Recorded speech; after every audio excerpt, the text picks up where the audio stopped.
जनता junction channel को subscribe करें। धन्यवाद। समाजवादी पार्टी की सांसद इकरा हसन ने लोकसभा में वक्फ संशोधन विधेयक पर एक शक्तिशाली भाषण दिया, जिसमें उन्होंने विधेयक को मुस्लिम समुदाय के खिलाफ, विशेषकर महिलाओं के खिलाफ, भेदभावपूर्ण और संविधान के खिलाफ बताया। उनके भाषण के मुख्य अंश इस प्रकार हैं। संवैधानिक उल्लंघन।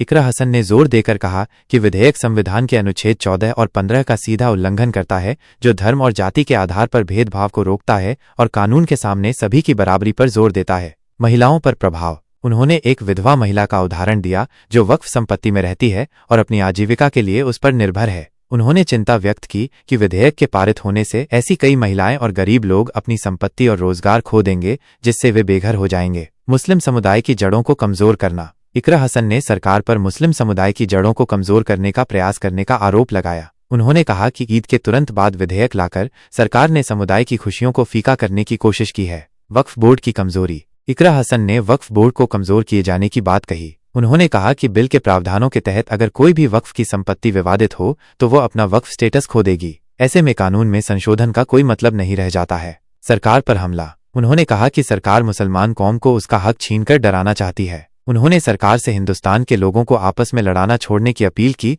और कहा कि ये बिल संविधान पर हमला है। समय पर सवाल। उन्होंने इस बिल के समय पर सवाल उठाया और कहा कि अभी ईद की रौनक बुझी भी नहीं थी और हमारी जड़ों पर एक नया फरमान लाया गया।